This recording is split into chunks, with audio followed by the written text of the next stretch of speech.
Assalamualaikum warahmatullahi wabarakatuh. Perkenalkan, nama saya Ri Eliana. Di sini saya akan memberikan tanggapan saya mengenai pemberhentian Profesor Aswanto sebagai hakim Mahkamah Konstitusi. Berdasarkan putusan DPR, mereka telah memberhentikan Profesor Aswanto dari jabatannya.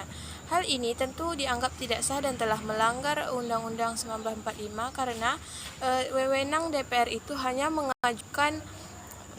bisa mengajukan atau memilih hakim konstitusi yang baru, bukan memberhentikan hakim konstitusi yang ada. Jadi DPR juga dianggap telah melanggar Undang-Undang Mahkamah Konstitusi pasal 23 ayat 4 yang menyatakan bahwa pemberhentian hakim konstitusi hanya bisa dilakukan berdasarkan putusan dari presiden dan atas permintaan dari ketua Mahkamah Konstitusi itu sendiri. Jadi keputusan DPR memecat ini tentu salah karena mereka juga dianggap telah memberikan alasan bahwa mereka melakukan pencopotan terhadap Hakim Aswanto ini karena Profesor Aswanto dianggap tidak bisa mengakomodir kepentingan dari DPR. Setelah itu mereka juga telah salah menanggapi surat dari Mahkamah Konstitusi. Ini mereka itu ingin mengkonfirmasikan putusan mereka tentang ingin memperpanjang masa jabatan hakim Mahkamah Konstitusi, yakni dari masa periodisasi 5 tahun menjadi batas usia yakni 70 tahun. Jadi di sini tentu mereka bertindak sewenang-wenang dan tidak meminta pendapat dari Mahkamah Konstitusi sebagai lembaga yang dalam hal ini tentu memiliki peranan penting karena menyangkut pemberhentian dari hakim mereka, dari lembaga mereka. Jadi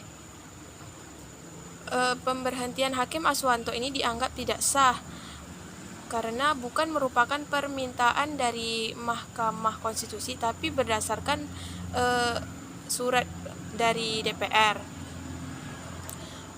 Dan hal yang harus dilakukan oleh DPR di sini adalah memberikan